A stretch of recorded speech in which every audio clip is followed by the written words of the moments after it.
E estou com a missão aqui, é sempre uma responsabilidade e um prazer compartilhar a palavra com vocês. E eu quero agradecer a confiança, né, e novamente dos irmãos, de me dar essa oportunidade de vir aqui novamente domingo de manhã, dividir um pouquinho daquilo que Deus tem colocado no meu coração.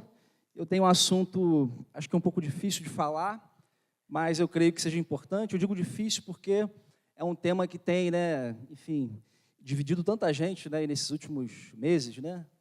Eu quero falar um pouco sobre política, mas eu não quero falar sobre política partidária, eu não quero falar sobre, sei lá, algum candidato, né, à presidência, eu não quero falar sobre nada disso. Eu quero falar um pouco, essa manhã, sobre como deve ser a relação saudável do cristão com a política. A partir, né, de uma visão, obviamente, da Escritura, né, que é o livro que nos norteia em todas as áreas da nossa vida. Ao olhar para a Bíblia também a gente encontra, né, uma maneira ou uma forma, né, da gente conseguir se relacionar bem com a política. Amém? Esse é meu tema com vocês nessa manhã. Espero que você consiga, como o Deraldo aqui já orou, né, compreender, receber tudo que vai ser falado. E deixa eu só preparar aqui minhas notas, para não perder, esquecer de nada. Amém? Amém. Bem, acho que para a gente poder começar a falar sobre esse assunto, sobre política, é importante a gente definir primeiro, né, o que é política. Né? Porque a política, nos tempos modernos, ela se resume, né, apenas à administração do Estado, né? A administração de um país, de uma nação. Se você abrir aí o Google e fizer uma pesquisa, né, do que significa política, você vai encontrar exatamente isso que eu estou te falando. Tá? Tá algo relacionado à administração do Estado, da nação, né, de alguém que trabalha com isso, ou de alguém que se envolve, né, de forma partidária também nisso. E aí, enfim, políticas sociais, né, maneiras de você cooperar com a sociedade de uma forma geral. Porém, se a gente for estudar um pouco da história, né, de como essa palavra foi surgindo, né, de como isso chegou até nós, lá no início, política, ela não tinha esse mesmo sentido. Né? A palavra política, ela deriva de um termo grego chamado políticos, né, que designava o quê? Todos os cidadãos que viviam nas polis, né? Que eram o quê? As polis, por sua vez, eram as cidades, né, gregas lá, e eram cidades, né, desenvolvidas, tinham seu espaço, enfim, sua forma de vida, sua defesa, sua economia, eram cidades da época, né? E quem era o político? O político era todo o cidadão, né, da polis, era aquela pessoa que estava ali participando da sociedade e que, de alguma forma, se envolvia, né, com questões sociais. Ou seja, político era todo cidadão. Hoje, né, pela modernidade, depois aí dizem que Maquiavel foi o homem responsável, né, por poder começar a mudar um pouco essa visão política, né, ao escrever O Príncipe, né, um livro que ficou muito famoso. Quem já estudou aí um pouco de teoria política sabe como Maquiavel ele influenciou essa política moderna para nos trazer, né, uma visão da política de uma forma totalmente diferente, né? Aquilo que inicialmente era tratado como algo, né, entre convivência, né? Política eram as pessoas que conviviam ali na sociedade, de repente se torna apenas a política pela própria questão do poder apenas, né? Alguém que luta pelo poder, alguém que quer governar sobre um estado, sobre uma cidade. Essa pessoa, então, né, é o político, né? Aquele que trabalha para poder, né, dominar um partido, ganhar as eleições. Esse é o político moderno. Amém? Até que está todo mundo, né, entendendo. Ok. John Stott, que foi um cristão muito conhecido e famoso do século passado, se não me falha a memória, ele definia a política da seguinte forma: política é a arte de conviver em comunidade, né? E Aristóteles, na visão dele, político era quem? Era o cidadão que participava da vida pública, né? E essa palavra, como já expliquei para vocês, ela tem um sentido diferente hoje. Bem, e qual é a função dos políticos, então, né, de hoje? É o quê? Identificar e resolver problemas que existam na sociedade, ok? A questão é, isso acontece hoje da forma como a gente espera? Não, né? Obviamente que não. Então, né, enfim, muito daquilo que deveria ser a essência do trabalho desses homens, né, dessas mulheres, se perdeu no decorrer do tempo. E é aqui que eu quero começar, né, agora que você compreende um pouco mais do que realmente política significa. E política não é apenas política partidária, política é convivência, né, na sociedade, é participar da sociedade. Eu, há algum tempo atrás, era uma pessoa quase que um ateu político, né, ou um apolítico, alguém que não acreditava em nada, embora continue não acreditando em muitas coisas, tá, relacionadas à política, até porque tem muita mentira, né, no meio, mas não acreditava em absolutamente nada, não tinha nenhuma vontade de se envolver com nada, né, inclusive anulei alguns dos meus votos, né, muitas vezes, anulava mesmo porque eu não conseguia encontrar muito sentido em muita coisa que estava acontecendo, sigo não encontrando, né, sentido em tudo que acontece hoje em dia, porém, a minha participação com a vida política estava desse jeito, eu era um cara totalmente desacreditado, não queria me envolver, era muito crítico, né, e inclusive eu comecei, né, a desenvolver a minha própria tese de que talvez a igreja também não deveria, né, se envolver tanto com a política, até que, né, eu comecei, então, a orar sobre esse assunto. Falei, cara, eu não posso ir pelo que as pessoas estão falando. Eu preciso buscar a minha própria convicção em Cristo, né? Eu preciso buscar a minha própria convicção, eu preciso orar, eu preciso que Deus fale comigo e me mostre, né, como que eu posso me envolver, ou se eu não devo me envolver de maneira nenhuma com essas questões de governo. E eu orei, e orei, e orei novamente, né? Segui orando, até que eu creio que em algum momento Deus começou a me esclarecer um pouco mais sobre esse assunto. Amém? E é exatamente sobre esse esclarecimento, a partir, obviamente, não de coisas que saíram da minha cabeça, longe de mim isso, tá? Mas inspirado em pessoas que já viveram, né, antes de mim, já estudaram muito, já trabalharam demais, já se dedicaram, e é na inspiração dessas pessoas, e principalmente de John Stott, que eu quero poder aqui compartilhar com vocês um pouco sobre esse assunto. John Stott, ele foi um homem muito, né, como eu citei, muito importante, um teólogo. Durante muitos anos ele serviu como capelão da rainha Elizabeth, que faleceu, né, recente. Esse homem, ele teve participação, né, enfim, em muitas questões políticas. Ele é considerado atualmente o segundo cristão mais, sei lá, se é que eu posso dizer assim, né, mais importante no mundo moderno, depois de Billy Graham, né? Tamanha a influência que esse homem tem, gente. Billy Graham teve influência no mundo inteiro, né? E aí John Stott, segundo aí os especialistas aí, dizem que vem logo depois dele, tá bom? Então é inspirado um pouquinho nisso aí que eu quero conversar com vocês. E, bem, vamos lá. A primeira questão que me chamou a atenção, depois de orar e ouvir aquilo que Deus estava falando comigo, foi uma reflexão sobre o significado de eclésia, né? Aqui todo mundo, eu creio que a maioria saiba que eclésia significa o quê, gente? Eclésia, né, é igreja, né? Igreja é eclésia. E uma tradução muito conhecida de todos é que eclésia, normalmente quando a gente fala esse termo, a gente diz assim, né? Eclésia, assim, os chamados para fora. Alguém já ouviu isso aqui? Né? Eclésia é o que, né? Os chamados para fora. E aí, essa definição, né, esse significado, ele dá uma conotação para a gente de que realmente a gente tem que fazer o quê?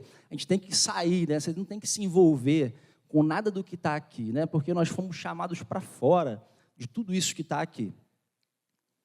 Pelo menos é assim que eu, né, de certa forma, percebi e compreendi que, de certo ponto, não está errado, né? Nós estamos no mundo, mas nós não somos do mundo. Amém? Estamos aqui, mas não somos daqui. Ok. E aí, o que eu achei interessante? É que eclésia, né, essa palavra também tinha um significado diferente desse, lá nos tempos antigos, lá em Atenas, lá na Grécia, que era o quê, gente? O que era uma eclésia? Eclésia era a assembleia, né, da democracia ateniense. Era uma assembleia popular, tá, que envolvia todos os homens maiores de 21 anos de idade que tinham servido 2 anos no exército. Em algum momento, quando havia uma necessidade de resolver um tema, né, importante, como até mesmo questões que envolviam guerras, né, invasões a outros territórios, luta, defesa territorial, eles então juntavam a eclésia, e a eclésia votava, né? A eclésia definia, esses homens se reuniam para tomar decisões a respeito daquilo que ia acontecer com o povo, e como o povo iria se portar diante daqueles desafios.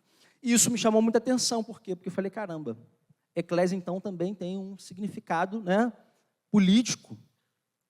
Eclésia não é só, né, os chamados para fora, não, eclésia é uma assembleia de pessoas resolvendo um assunto do Estado.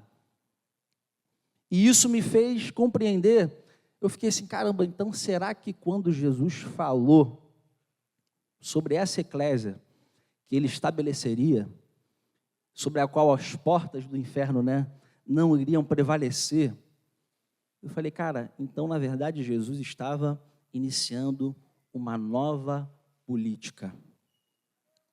Amém? Jesus estava iniciando um novo momento político no mundo que até então nunca tinha ocorrido, nunca tinha sido vivenciado.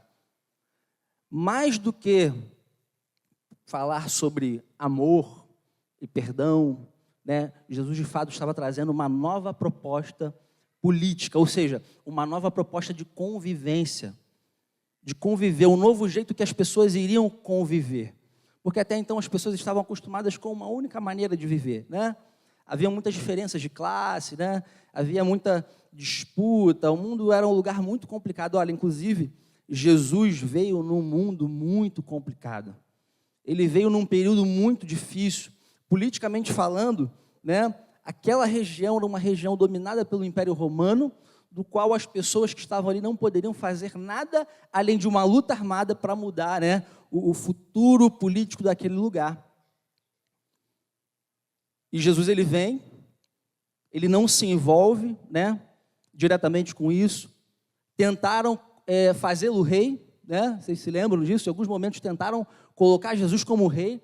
Afinal de contas, Jesus era um cara muito do povo, era alguém muito, né, sociável. Ele era um cara que ajudava de verdade as pessoas, ele curou muitos enfermos, né? Ele alimentou os famintos, ele se relacionava com todo esse povo, e a galera queria torná-lo rei, e ele, algumas vezes, né, falou, não é isso, meu papel não é esse, ele então se esquivava e continuava a sua missão, porque, de fato, Jesus não veio, né, trazer uma política que prevaleceria, né, no sentido de tomar forma, né, desse mundo. A política de Jesus, querido, não tem nada a ver com a política que existe no mundo.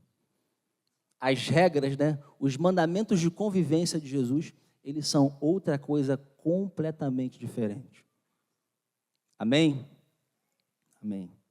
Isso me chamou a atenção. Falei, caramba, tudo aquilo que eu pensava sobre política, em alguns minutos já estava meio que mudado. Eu falei assim, caramba, então Jesus, ele se envolveu sim com política, né? Não da maneira que eu esperava, né? Não da maneira que as pessoas pensam, não daquela forma, né, partidária, não, vamos lá, vamos tirar esse César do poder aí, vamos botar outro. Não, ele se envolveu de uma outra forma. E da forma que ele se envolveu, e o que Jesus, né, nos trouxe e nos ensinou sobre isso, é isso que eu quero compartilhar contigo, não como uma novidade, né? Repito, falei isso da outra vez que eu ministrei, que também não trago novidades, tá? Eu trago coisas antigas que vocês com certeza já ouviram, mas coisas que nesse tempo precisam ser reavivadas no nosso coração. Coisas que Deus tem que nos mostrar novamente, para a gente poder se apegar a essas coisas e crer mais uma vez que só Ele tem poder para mudar uma sociedade. Amém? Só Ele tem poder para fazer aquilo que a gente espera que determinadas pessoas façam, só Ele pode fazer. Mas aí que é a questão interessante. Deus não escolheu fazer isso sozinho. Ele poderia fazer tudo sozinho, mas Ele escolheu fazer isso junto com a gente, com a nossa participação. Amém? E qual é essa primeira questão, então, que eu quero chamar a tua atenção? Né? Como, então, a gente pode participar de maneira saudável e ativa, né, da política social brasileira e do mundo. Como eu falei para você, eu não quero falar aqui sobre partidarismo não, tá, gente? Então, a primeira coisa que eu quero te lembrar é, orando. Você sabe qual é o impacto que a oração tem na sociedade? Você já parou para pensar nisso? E como a sua oração, como a oração da igreja, ela pode impactar e definir rumos até mesmo da história? Em 1953, um cristão chamado Derek Prince, ele recebeu informações confiáveis que Joseph Stalin, que comandava lá a União Soviética naquele tempo, faria um novo holocausto. Um novo holocausto. Essa foi a informação que Derek Prince recebeu. Cara, Stalin vai pegar os judeus que vivem na União Soviética e vai começar a matar todos eles. De novo, assim como Hitler fez. E aí, o que Derek Prince fez? Convocou a igreja para orar. E começaram a orar por aquele assunto, para que Deus, de alguma forma, intervisse naquela situação. E se eu não me engano, 2, 3 meses, agora eu não vou lembrar aqui de cabeça, Stalin morreu. Joseph Stalin morreu. E qual foi a fé de Prince? Assim, cara, nós oramos, ninguém orou pela morte do Stalin, mas nós oramos para quê? Para que Deus intervisse naquela situação, para que Deus salvasse aquele povo, para que Deus fizesse alguma coisa. E o que aconteceu com Stalin? Morreu. Ou seja, o que Deus fez? Julgou aquela causa. Porque quem tem o poder, queridos, de fazer viver e morrer? Alguém consegue interferir nisso? É interessante isso, A Bíblia fala que nos últimos dias, pessoas vão procurar a morte e não vão encontrar. Já parou para pensar nisso? Alguém, de repente, que vai querer, de repente, se suicidar, talvez não vá conseguir. Sabe por quê? Porque o poder de viver e morrer não está na nossa mão. Está nas mãos de Deus.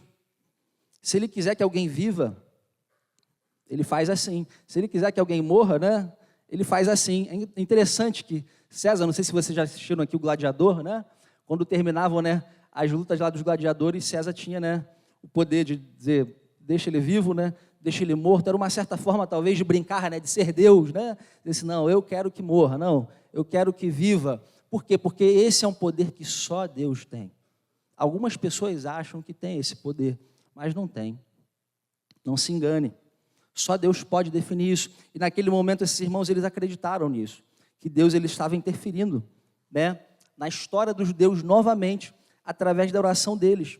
Paulo, em 1 Timóteo capítulo 2, ele já dizia o seguinte, olha, em primeiro lugar, recomendo que sejam feitas petições, orações, intercessões e ações de graça em favor de todos, em favor dos reis e de todos aqueles que exercem a autoridade. Para quê? Para que tenhamos uma vida pacífica e tranquila. Você quer ter uma vida pacífica e tranquila?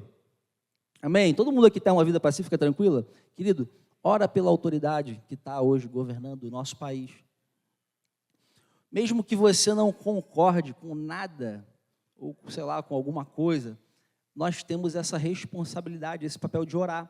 Para quê? Para que tenhamos uma vida tranquila e pacífica. Amém? Então, olha que coisa interessante. A oração, ela tem esse poder, ela tem essa força. Outro texto muito conhecido da igreja, 2 Crônicas, capítulo 7, verso 14, diz assim, olha, então, se meu povo, que se chama pelo meu nome, se humilhar e orar. Entendam que essa ordem é importante, tá? Se humilhar e orar. Por que essa ordem é importante? Porque não adianta, gente, orar,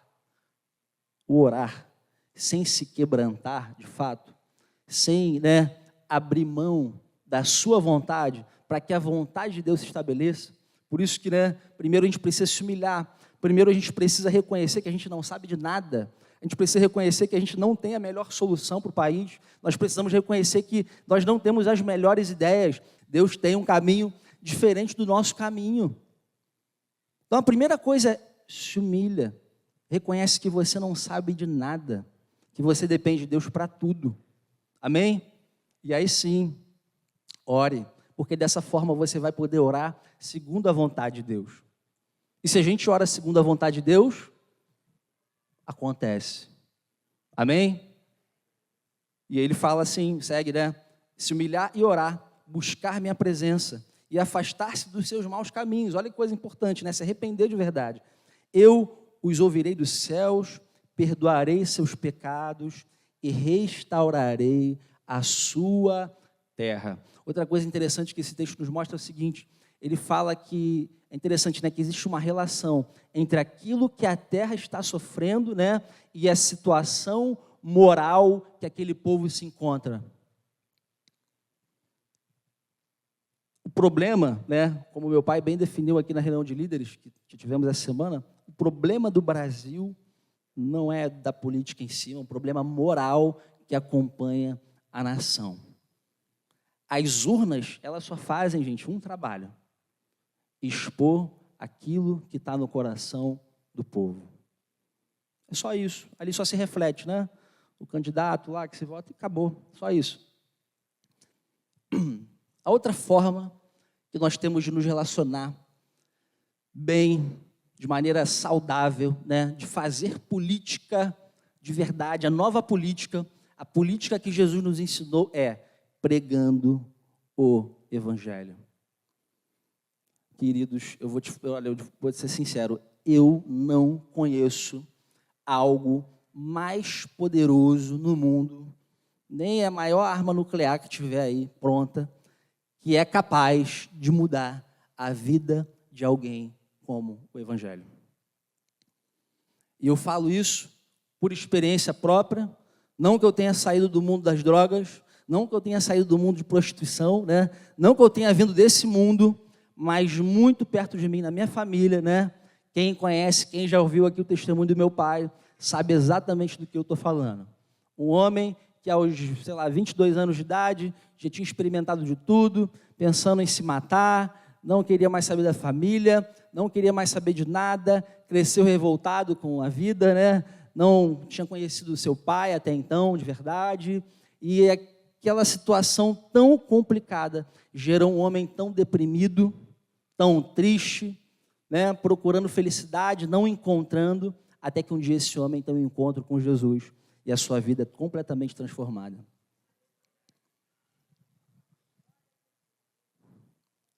Olha que coisa interessante, a minha mãe, que está ali, sentadinha, ela nem podia gerar filhos.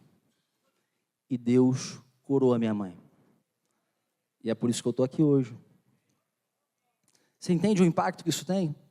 Os meus pais, eles não estariam mais juntos se Jesus não tivesse entrado na minha família. Se lá atrás meu pai não tivesse aberto o coração dele para receber o Evangelho do Reino de Deus, eu não estaria falando contigo aqui hoje. Você entende o impacto que o Evangelho tem na sociedade? Uma vida mudada é uma família transformada. Uma família transformada, ela tem condição de tocar outra família e transformar outra família. E à medida que as famílias vão sendo, né, tocadas pelo poder do Evangelho, o que vai acontecendo? A sociedade, ela vai sendo mudada. A sociedade vai sendo transformada. O Evangelho tem um poder que nós, cristãos, subestimamos. Nós que deveríamos conhecer, né, tão bem, apostar literalmente todas as nossas fichas nisso, ainda, né, não o fazemos. Ainda desconfiamos. Uma sombra de dúvida ainda paira na nossa cabeça assim, será que de fato o Evangelho tem esse poder todo que ele diz que tem? Você entende o que eu falo? A gente precisa parar de duvidar. Ou, talvez, isso seja a evidência de que o Evangelho deixou de operar na nossa vida como deveria operar. O Evangelho de Cristo já talvez não seja tão operante em nossas vidas como já foi em outro momento. E aí está na hora de quê? Reaviva o dom. Reaviva o dom que há em ti. Amém? Reaviva o dom, cara, que você recebeu. o Espírito Santo, né, nos foi liberado, nos foi, né, outorgado. Reaviva isso, em nome de Jesus. Deixe esse fogo, né, arder de novo no teu coração, para que o Evangelho ele comece a fluir através da sua vida. Amém? Outra questão importante de ser falada aqui, que muitos cristãos não compreendem, ou se compreendem errado. Eu quero falar aqui sobre argumento. Sim, o cristão, ele pode argumentar com todas as mentiras que o mundo tem colocado e tem pregado aí fora. Ele pode e deve argumentar. 1 Pedro, capítulo 3, verso 14, diz assim, olha, mas, mesmo que venham a sofrer por causa da justiça, vocês são bem-aventurados. Não tenham medo das ameaças, nem fiquem angustiados. Pelo contrário, santifiquem a Cristo como Senhor no seu coração. Preste atenção agora, olha. Estando sempre preparados para responder a todo aquele que pedir, né, o quê? A razão da esperança que vocês têm. Pedro está falando o seguinte, olha, toda vez que alguém pedir a razão da sua esperança, por que você tem essa esperança aí? Em outras palavras, é isso que ele está querendo dizer, né? Toda vez que alguém te perguntar, você vai responder, mas façam isso, o quê?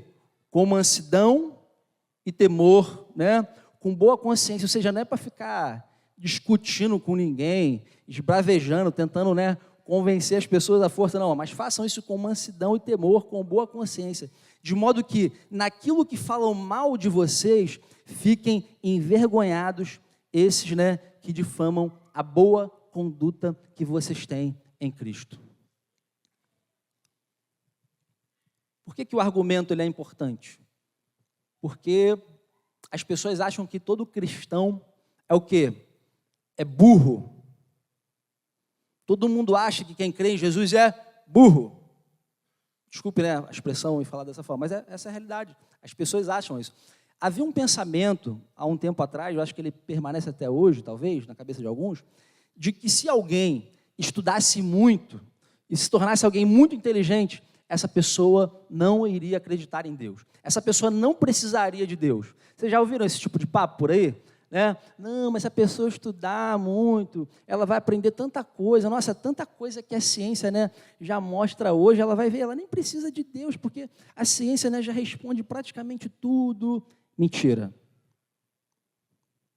Desde os primórdios, o homem segue, né, sem solução, com todo o avanço científico. Ninguém sabe de onde viemos e nem para onde a gente está indo. A ciência tenta responder isso e ela não consegue, né, chegar nem à origem, nem ao destino, né, e vão tentando estudar, entender, e os filósofos se perguntam, meu Deus, o que estamos fazendo aqui, né, no mundo? Né, para onde nós estamos indo? O que a vida significa? Só que eles esquecem de quê? De colocar Deus nessa equação. Né? Se Deus estiver fora dessa equação, querido, nada faz sentido. Mas a ciência quer te empurrar a goela abaixo, que do nada surgiu tudo isso aqui que a gente está vendo aqui. Olha quanta gente bonita tem aqui. Olha para o irmão ali do teu lado. Sabe o que a ciência fala? Que tudo isso aí é do nada. Do nada, havia o nada. De repente, aí está todo mundo aqui, hoje sentado, né? Seus smartphones aí, ultra tecnológicos, né? Internet funcionando, e tudo de complexo que existe no mundo funciona. Olha, tudo de complexo que funciona dentro do teu organismo. A ciência fala que tudo isso veio do nada. Aí é interessante que alguns cientistas chegaram depois a uma conclusão que nada vem o quê? Do nada. Parece meio óbvio, né? Uma conclusão científica, olha, depois de muitos estudos, nós chegamos a uma conclusão. Nada vem do nada. Por quê? O nada não tem poder de criar alguma coisa. Gente, é sério, olha, eu prefiro acreditar. Aí, uma pausa, tá? Eu prefiro acreditar que uma civilização alienígena nos colonizou. É sério. Isso é mais inteligente, tá? acreditar que uma civilização alienígena nos colonizou o nosso planeta. Alguém estava viajando por aí, viu um planeta bacana, legal, vamos chamar de Terra. Legal, vamos lá, e desceram com as naves, vieram, moraram, colonizaram e depois saíram. Isso é mais inteligente do que acreditar que a gente veio do nada, de poeira cósmica, que estava vagando no universo em algum lugar, que a gente não sabe. Nós estamos aqui porque um ser supremo, muito mais inteligente, com capacidade para fazer o teu organismo funcionar desse jeito. Você já viu como o corpo é tão complexo, né? São tantas coisinhas, células e microcélulas e gerenciamento de tantas coisas, de defesa, de ataque, de não sei o quê. Cara, é tanta informação, é tanta coisa inteligente que você fala assim, meu Deus, até alguém muito inteligente não vai conseguir recriar isso. Compreende o que eu falo? Cara, não aceitem essas mentiras. A questão é, a resposta que o mundo quer ouvir e que nós temos para dar, eles não querem ouvir. Eles não querem, por quê? Porque quando coloca Deus na equação, muda tudo. Uma frase do ateísmo forte era mais ou menos assim, dizia, olha, viva a vontade, Deus não existe, faça o que quiser. Por quê? Porque é isso. Se Deus não existe, queridos, se Deus não existe, que diferença faz agora se alguém pega uma arma aqui e começa a atirar em todo mundo e faz aqui um massacre da serra elétrica? Cara, que diferença faz? Porque quando acabar, quando você morrer, é tudo nada mesmo. Que diferença faz? Para que a gente vai tentar acabar com a fome da África? Pô, só chegar lá, despeja umas bombas lá, químicas lá, e mata logo todo mundo, porque vai ter menos gente sofrendo e pronto, acabou. Quando essas pessoas morrerem, vai ser simplesmente nada. E que diferença faz se você foi bom ou ruim, Se você fez coisas boas ou coisas ruins. Imagina alguém que gastou a vida inteira pesquisando, algo de utilidade para, para a vida comum, a pessoa que descobriu, a eletricidade, alguém que criou o carro. Imagina, essa pessoa gastou uma vida inteira para simplesmente morrer e tudo, enfim, acabou tudo. Acabou, impacto zero, sabe? Acabou. Mas toda vez que a gente vai a um velório, toda vez que a gente chega lá e que a gente encontra aquele corpo, pelo menos eu penso assim, eu não sei você, eu vejo aquele corpo no caixão, eu fico assim, cara, não é possível que seja só isso aqui. Será que as pessoas não percebem que essa pessoa não está mais aqui de fato, porque o espírito dela não está mais ali, e agora só ficou a matéria, aquilo que a gente tem contato aqui nesse mundo, porque de fato o mundo espiritual existe, é real, queridos. A tua experiência com Deus comprova que é real, porque se você está aqui hoje e você crê, é porque o Espírito Santo um dia te convenceu. É real, nenhum ser humano tem poder. Segundo a palavra, nenhum ser humano tem poder para fazer o outro crer, sim, friamente. Não tem. Mas isso não significa que a gente não vá, o quê? Argumentar. E aqui eu quero dar um exemplo para você de argumento. Olha o que Paulo fala aqui em Romanos capítulo 1. Presta atenção no argumento de Paulo. Olha, capítulo 1, verso 18. A ira de Deus se revela do céu contra toda a impiedade e injustiça dos seres humanos que, por meio de sua injustiça, suprimem a verdade. Olha o que ele está falando, é a mesma coisa que eu estava falando aqui agora com vocês, Tomei emprestado as palavras de Paulo. Por meio da sua injustiça, suprimem a verdade, pois o que se pode conhecer a respeito de Deus é manifesto o quê? Entre eles. Por quê? Porque Deus lhe manifestou, Porque os atributos invisíveis de Deus, isto é, o seu eterno poder e a sua divindade claramente se reconhecem. Agora, claramente se reconhecem como? Aí Paulo vai falar como que se reconhece. Olha o que ele vai dizer. Desde a criação do mundo, sendo percebidos por meio das coisas que Deus fez. Por isso, os seres humanos, toda a raça humana é indesculpável. Olha o argumento de Paulo. Um argumento que alguns chamariam de abdutivo, né?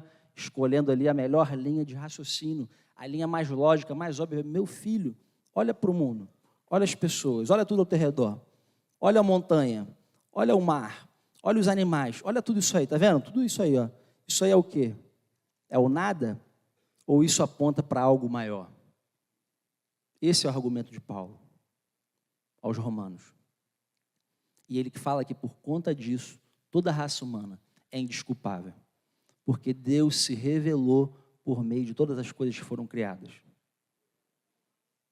Alguém já disse aí, não sei se foi Rick Warren, alguém falou, né, que Deus ele deixou, né, as digitais deles em toda a criação, você encontra, né, as evidências de Deus. Temos muita coisa para argumentar e eu te animo, sabe o quê? Eu te animo a estudar. Se você estudar mais sobre o que eu estou te falando aqui, você vai descobrir muitas coisas muito mais interessantes do que eu estou falando aqui com você e você vai ficar maravilhado, né, de perceber, inclusive, que muitas pessoas estudaram a vida inteira e chegaram a uma conclusão. De fato, Deus existe. De fato, a Bíblia é real. Né? De fato, é tudo verdade.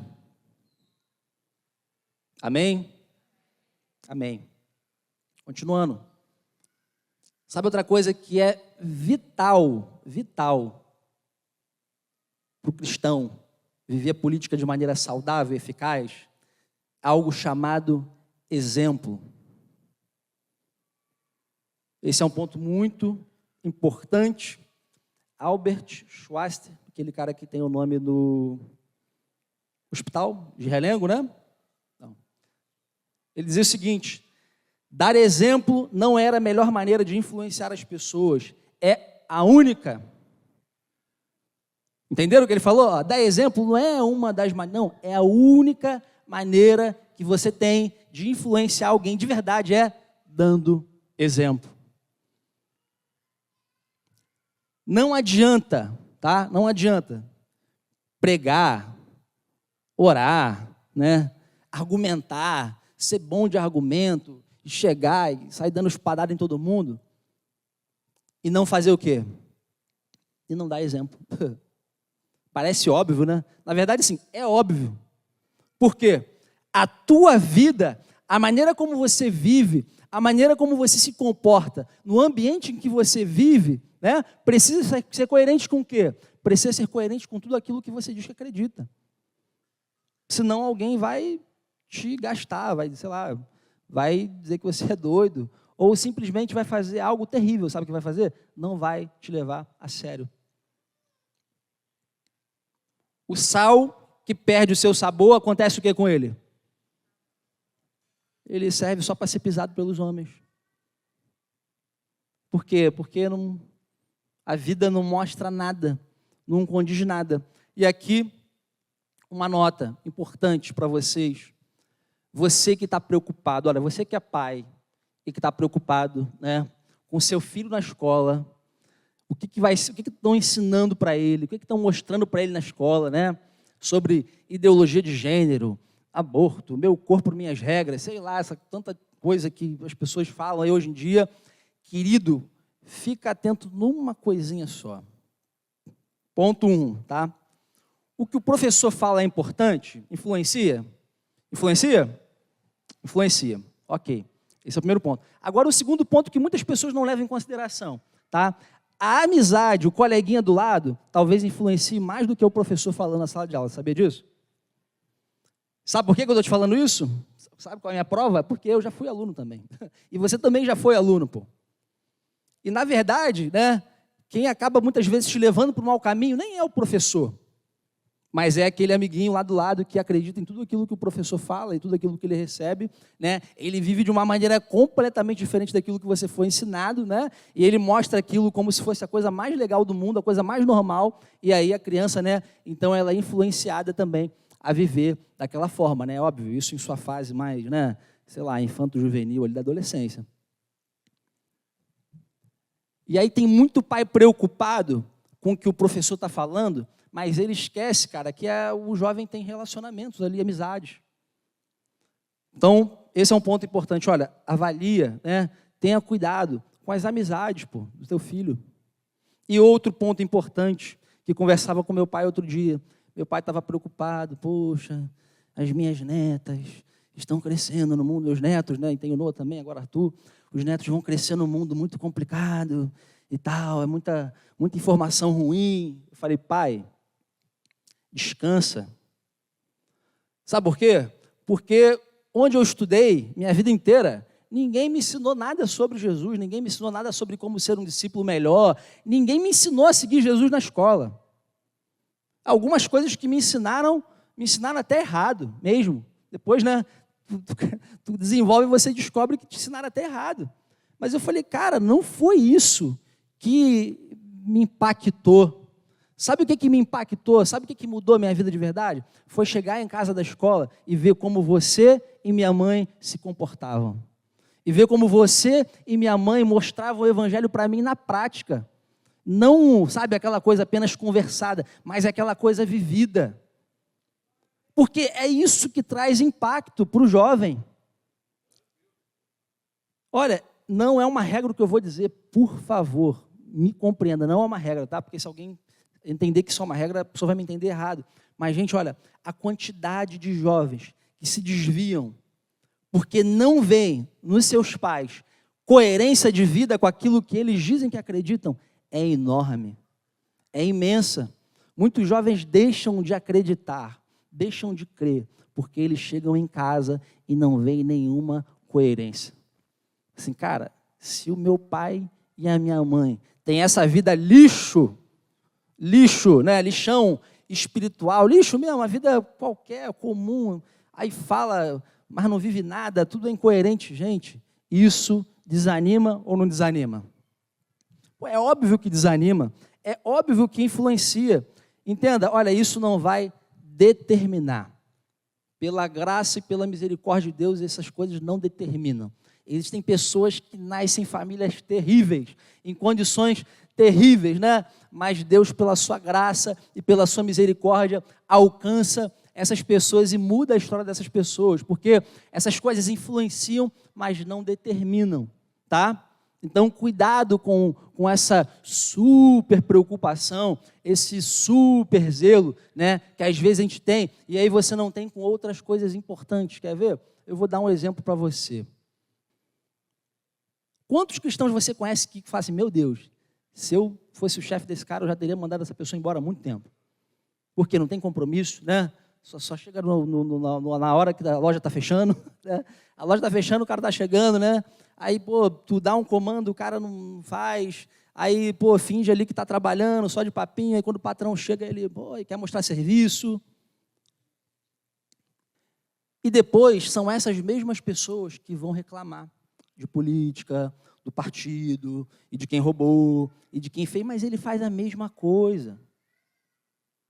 Então, a gente tem que mudar isso também. A gente tem que se atentar. Olha o que Jesus falou, olha o que Jesus fez e ensinou em João 13, verso 12. Depois de lavar os pés deles, dos discípulos, né, Jesus vestiu a capa novamente. Jesus, dá a entender que ele tinha uma capa, né? Não sei como é que era essa capa, mas uma capa. Retornou ao seu lugar e perguntou, vocês entendem o que fiz? Vocês me chamam mestre e senhor, e tem razão, porque eu sou. E uma vez que eu, seu senhor e mestre, lavei os seus pés, vocês devem lavar os pés uns dos outros. Eu lhes dei um exemplo a ser seguido. Façam como eu fiz a vocês. É interessante, né? Tudo que Jesus queria ensinar para os discípulos, o que ele fazia? Ele mostrava na prática, né? Ele não apenas falava, ó, vai aí, fulano, pega ali a bacia, vai, lava o pé, ó, faz assim, faz um carinhozinho aqui, pá, tira a sujeirinha. Não, ele pegava e ele fazia. Vocês entenderam o que eu fiz? Entenderam? Ó, isso que eu fiz, vocês vão fazer. E foi assim, durante todo o discipulado, né? Até o final, até a cruz, né? Jesus chamava as pessoas para carregarem a cruz, mas ele também mostrou, né? Dando exemplo de como que tinha que fazer. Ó, é assim, tá? Sofre aqui, aguenta as chibatadas, o sangue vai escorrer, vou ficar fraco, vou precisar de ajuda, alguém vai ter que ajudar a carregar aqui, mas vou chegar lá na hora, né? E vou bancar, vou encarar a situação de frente. E deixou um baita exemplo a ser seguido. Amém? Querido, não tem forma de um cristão fazer política, né, de maneira saudável, sem se comprometer em dar exemplo. Isso é discipulado, sabe? Isso é discipulado de verdade. A penúltima coisa que eu quero te falar, já estou terminando, assim espero, é a questão social, o compromisso social que a igreja tem. Olha, eu nasci e cresci no meio de vocês, né? Em 1997, esse lugar foi comprado e ele era completamente diferente desse lugar, né, que nós conhecemos hoje, aqui, com essa estrutura, era muito diferente. Mas eu me recordo que aqui nesse lugar, né, nós iniciamos um trabalho, né, social, né? E esse trabalho social ele foi tão bacana, queridos, ele foi tão importante que nós temos fruto, né, dele hoje no meio da igreja, de pessoas, né, que se converteram, que se renderam a Cristo, gente que foi alcançada pelo Evangelho através desse trabalho social que aconteceu aqui no sítio. Você ouviu falar na história de um homem chamado George Miller? Cara, a história desse homem, ela já me impactava antes, e agora esses dias, quando eu voltei a estudar, ela me impactou um pouco mais. Você vai entender o porquê. George Miller, no século XIX, ele cuidou dos órfãos. Parece, se eu não me engano, chegou a cuidar de 10 mil órfãos. Gente, 10 mil órfãos sem ter um único centavo no bolso. Sem dinheiro, ele cuidou de 10 mil órfãos. Eu, com algum dinheiro, passo um perrengue para cuidar de 4 crianças lá em casa. Só Deus para me ajudar.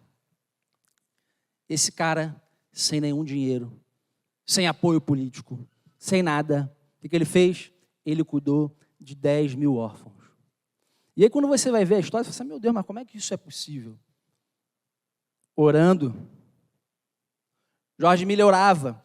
Cara, é impressionante, gente, tem história ali que parece até que é mentira, de tão sinistro, né? Não sei se tem uma outra palavra que defina bem, mas acho que sinistro é algo que define bem, né? Cara, é sinistro. Imagina, o cara chega e fala assim, olha, a despensa está vazia. Olha, hoje os órfãos não vão ter nada para comer. Espera aí, vou ali para o meu quarto orar. Ia lá, orava. Pai, ó, tá aí, a situação é essa. Faz o milagre. Aí voltava. Olha, Jorge, não sei o que aconteceu, mas, cara, passou alguém aí, deixou comida para um mês. Como é que explica isso, gente? Que negócio é esse? O cara não foi, não, ok, está faltando comida, ok. Espera aí que eu vou ali no banco, ali rapidinho, vou pegar um empréstimo, e aí nós vamos, né, comprar comida aqui para 3 meses. Não, o cara ia orar, é sério, olha, lê, gente. Gente, vocês não gostam de ler? Lê, aprende a gostar, porque, cara, tanta coisa útil, né, que a leitura, né, nos promove, assim, cara, é doideira. Vai ler a história desse cara, George Miller. Era assim, cara, tu fica impressionado. É uma fé que tu fica constrangido. Tu fala assim, cara, eu não sou cristão. Eu não creio no Senhor, porque olha como é que esse cara acredita. E assim ele cuidou num tempo difícil, e acho que teve algumas guerras também no meio do caminho, né? Era um tempo muito ruim. Ele cuidava dos órfãos, ensinava a palavra. Mas aí sabe o que me impactou na história desse cara? Foi o seguinte, é que aos 70 anos de idade, quem aqui tem 70 ou mais de 70 anos de idade? Não sei se peço para levantar a mão, né? Acho que vai ser muita exposição. Não, tudo bem. Não precisa levantar a mão, não. Mas você que está aí com 70 anos de idade ou mais, vê se você vai se identificar com o que eu vou te falar agora. Olha que coisa interessante, cara. George Miller, aos 70 anos de idade, ele começou a fazer missões. E a história relata que ele pregou em 42 países. Nada mais, nada menos do que 42 países. Aos 70 anos de idade. Começou com 70 anos de idade. É difícil de acreditar, mas é verdade. Está lá, registradinho, a história do cara. Você tem noção do que é isso, gente? Alguém achando aí que já está velho, né? Que já, agora não dá mais para nada, eu não presto mais para nada, né? Não tem como contribuir com nada, querido. Ó, vai conhecer o Senhor, né? Vai conhecer o Senhor e você vai se deparar com o poder dele maravilhoso que nos surpreende a cada dia e ver como Deus ele renova, né, as pessoas, como Deus tem poder, né, de mesmo alguém ali, né, padecendo, lutando contra a enfermidade, alguém já fala assim, cara, mas essa pessoa já deveria ter morrido, né? Há 10 anos atrás, há 15 anos atrás, esse cara era para estar morto, mas ele está aqui ainda, né? Ele está vivo, querido. Se essa é a tua condição, Deus tem um propósito nisso, cara. Se você está vivo, né, é porque Deus quer alguma coisa com você. Você está aí, está respirando, o corpo está funcionando, pode não estar funcionando perfeitamente, cara. Deus tem um plano contigo. Se entrega nessa história, vai fundo naquilo que Deus escreveu para você, amém? É isso, cara. Agora, pode ser que tenha alguém aqui entre nós que Deus, em sua sabedoria e poder, né, escreveu uma história na vida política? Pode ter alguém aqui. Você crê nisso? Pode ter, cara, pode ser, eu não sei, pode ser que tenha alguém que Deus falou assim, não, olha, esse aqui, eu quero que ele seja um senador, eu quero que ele seja um deputado, eu quero tornar esse homem um presidente, ou essa mulher, quem sabe, um presidente aí para a nação. Querido, se essa é a tua história, se isso é o que Deus tem para você, cara, vá e viva. Viva o plano de Deus para você. Agora, quando isso vai acontecer? Eu não sei. Eu só sei de uma coisa, você precisa perseverar naquilo que Deus coloca na tua mão hoje. Olha, as histórias de ascensão política do Antigo Testamento, as principais, tá? Eu não me recordo de alguma que algum homem de Deus, assim, aqueles chaves importantes, né? Eles assumiram posições de governo porque eles eram sinistrões ali, eram muito políticos, faziam muitas jogadas políticas. Não, essas pessoas chegaram lá naqueles cargos porque literalmente Deus escolheu elas para assumir aquelas funções. Um exemplo maravilhoso, para mim dos melhores, José. José, quem conhece a história de José sabe, né? José, quando garoto, o que Deus fez com ele? Deus deu sonhos para ele. Deus deu sonhos para José. E nos sonhos de José já apontavam de alguma forma que José, né, ele ia, né, governar, ele ia estar sobre sua família e sobre seus irmãos. Os irmãos não acreditaram, pegaram José, né? Na verdade, os irmãos tinham, né, inveja dele, pegaram, venderam. José foi injustiçado pra caramba. José foi, né, vendido pelos irmãos. José viveu na casa lá do Potifar, trabalhou, né, foi injustiçado de novo, foi para a prisão. Na prisão, ele continuou trabalhando, continuou servindo, foi esquecido de novo na prisão. Gente, só dava coisa errada na vida de José. Mas José era um cara que perseverava com Deus, sabe por quê? Porque José, no fundo, lá no fundo, aquilo que eu acredito que alimentava a esperança desse homem foi porque um dia Deus plantou um sonho no coração dele. Falei assim, José, um dia tu vai governar. Agora, como que vai ser? Não importa. Só importa que você siga perseverando naquilo que você sabe que precisa fazer. É administrar a casa do Potifar? Administra. É administrar na cadeia? Administra, faz, dá o teu melhor. Trabalha como quem trabalha para Deus. E eu vou te colocar lá. Eu que vou fazer você governar. É um assunto meu. Daniel saiu da cova dos leões, né? Para quê? Para um cargo, né, de relevância, de importância. Por quê? Porque Deus tirou aquele cara da cova, né? Qual a condição que ele tinha de se livrar, de lutar? Ah, não, Daniel prevaleceu porque ele era muito forte, ele lutou contra os leões e ele venceu. Não, cara, porque Deus fechou a boca daqueles animais. Apesar da fome que eles estavam, né? A fome se comprova no decorrer da história, né? Fala que quando os outros foram lançados na cova, antes do corpo deles chegar ao chão, os leões já estavam devorando eles. Tamanha fome que eles tinham. Mas com Daniel, eles se acalmaram, ficaram de boa. Daniel passou por aquela prova e assumiu uma posição, um cargo importante. Deus pode ter isso para você também. Eu não sei, mas é uma coisa que você tem que descobrir com Deus, tá bom? Vai orar, em resumo, vai buscar Deus, vai orar, vai viver para o Senhor e Ele vai te revelar. E por último, a última coisa que eu queria te falar nessa manhã, e assim encerrar esse tempo com vocês, eu quero falar sobre o sofrimento e como o sofrimento, ele é um pilar importante nessa vida política do cristão, sabe? Existe uma frase, eu não sei quem é o autor dessa frase, que diz assim, olha, o sangue dos mártires é a semente dos cristãos.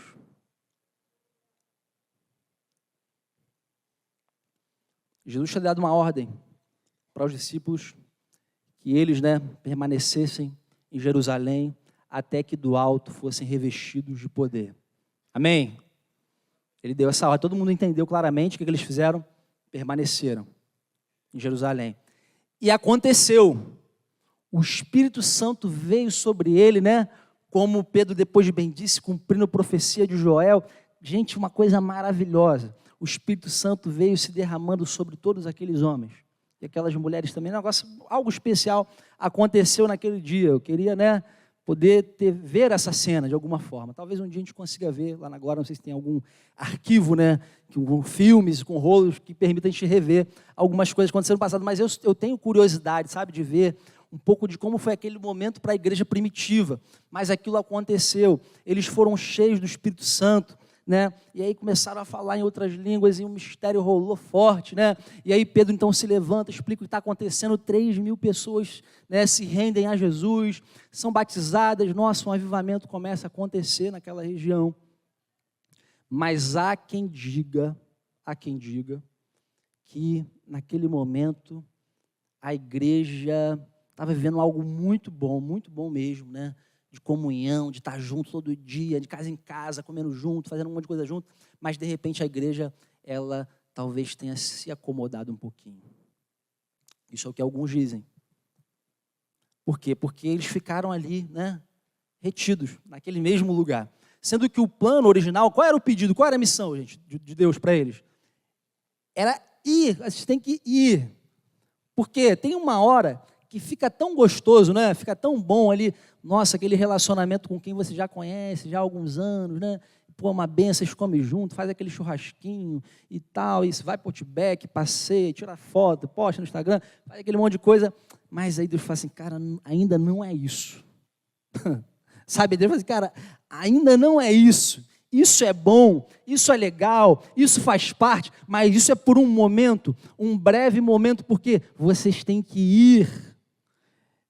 Vão, vai, tipo, sai da zona de conforto e vai pelo mundo, meu filho, vai mundo afora aí, vai pelos bairros aí, pelas ruas, vai espalhar o evangelho, vai anunciar aquilo que Jesus fez, porque o evangelho é isso, era aquilo que Jesus fez, no passado, na história, aquilo que Jesus fez na tua vida, aquilo que Ele está fazendo agora e aquilo que Ele ainda vai fazer, e Ele conta contigo para anunciar essas coisas, e de repente você está lá, paradinho, fechadinho na tua panela, aquela panelinha gostosa, todo mundo se conhece, todo mundo é amigo, todo mundo é show de bola, mas querido, não é sobre isso, não é sobre você, é sobre uma missão lá fora no mundo. E aí acontece uma coisa muito importante, uma coisa que é decisiva para a vida da igreja. O que acontece? A perseguição vem. A perseguição vem. E o que a perseguição faz com a igreja? Dispersa a igreja. A perseguição, então, espalha a igreja. Aí todo mundo, aquele povo que estava juntinho ali no único lugar, aquele povo começa a disperso por aí afora, E aqueles homens e mulheres começam a sair das suas comodidades, E eles começam, então, a levar e espalhar aquela mensagem a todos os cantos. Queridos, se nós hoje estamos aqui, tendo esse momento bacana juntos, esse momento bom juntos, é porque um dia esses homens e essas mulheres, apesar da perseguição, saíram para cumprir a missão. A perseguição não parou a igreja, de fato.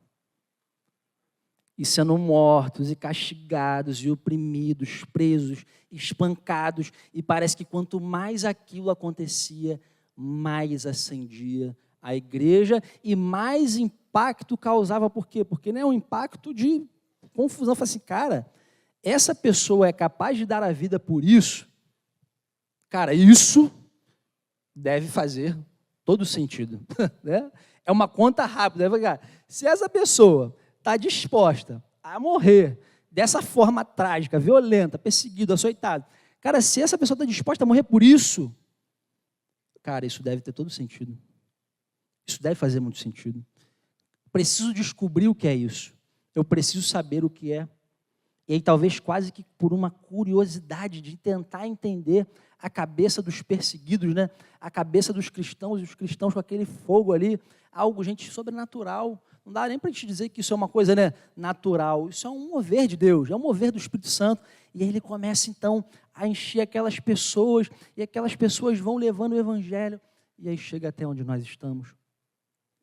Deixa eu dizer uma outra coisa para você importante, eu não posso esquecer disso, porque existe hoje uma teoria, né, alguns chamam de teoria dos 7 montes, teologia dos 7 montes, que fala que a igreja precisa dominar as 7 esferas da sociedade, né? Dentre elas tem o governo, né, família, educação, enfim, tem uma série de coisas que agora também não lembro de cabeça, mas é interessante porque essa teologia, se eu não me engano, começou em 1960 nos Estados Unidos. Um pastor lá, creu que Deus estava dando aquela direção para ele começou a compartilhar aquilo com a igreja, né? E falar, não, a igreja tem que ser dominante, a igreja tem que dominar, a igreja tem que estar lá no topo, né? A gente tem que botar presidente, tem que botar primeiro-ministro, a gente tem que tomar, né, as redes de comunicação, os meios, tudo, a gente tem que tomar tudo, dominar tudo.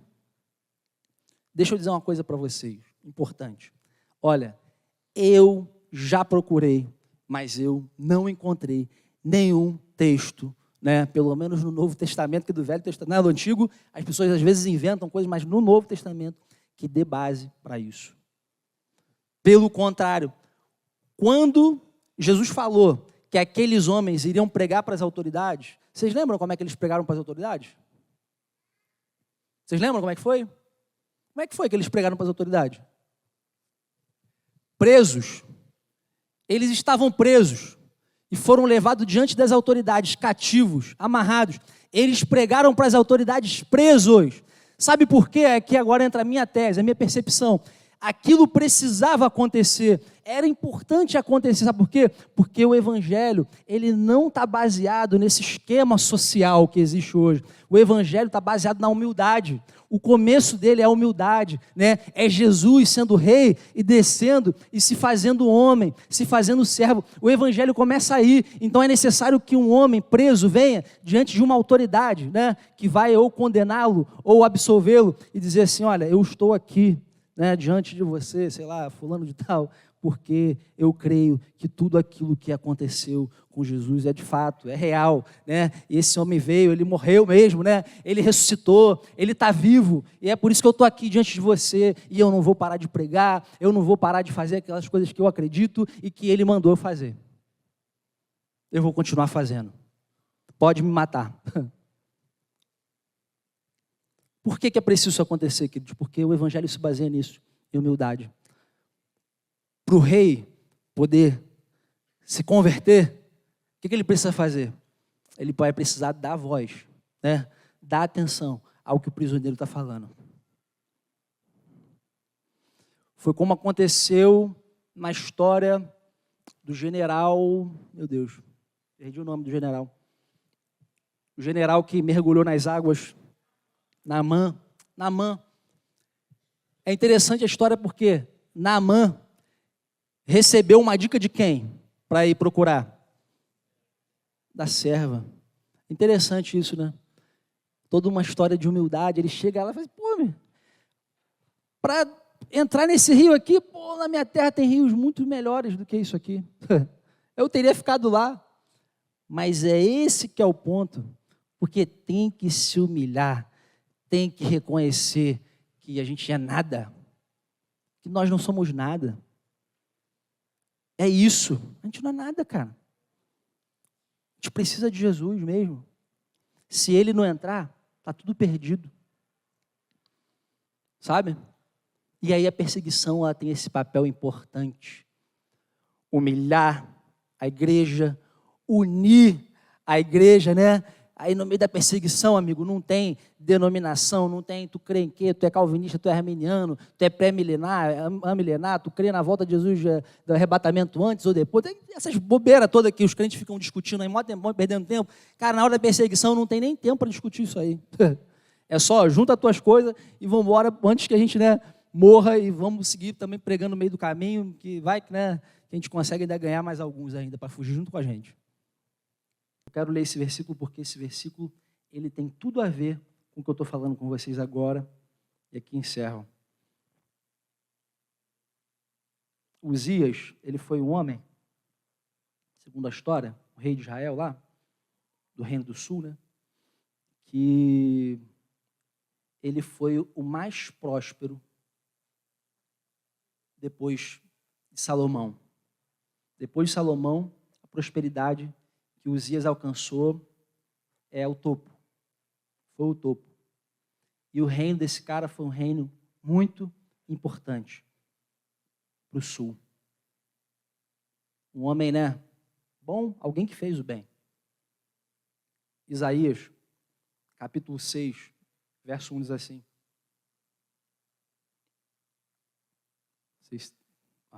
Enfim, preste atenção no que eu vou ler para você. No ano em que rei Uzias morreu. Olha o que Isaías vai falar. No ano em que o rei Uzias morreu, eu vi o Senhor. E onde é que o Senhor estava? Ele estava sentado em um trono alto. E a borda do seu manto enchia o templo. É sobre isso, sabe? A esperança de um povo morreu. Você entende o peso que isso tem? Naquela época, gente, não se votava para escolher quem ia ser o rei. O povo estava à mercê do rei. Se o rei fosse bom, tudo dava certo. Se o rei fosse ruim, dava tudo errado. E naquele momento, né, Israel vivia esse momento de entra rei bom, vai rei mau, rei bom, rei mau. De repente morre um rei que era bom para o povo. E aí como é que você acha que fica o povo? Preocupado? Óbvio, né? Morreu um rei bom. Cara, quem será que vai entrar para governar? Será que tem o mesmo coração, a mesma disposição? E é exatamente nesse momento de incerteza, de dúvida, Isaías tem essa visão. E olha que visão maneira, né? Olha que visão benção. Eu vi o Senhor e ele estava assentado, né, em um trono alto e a borda de seu manto enchia o templo.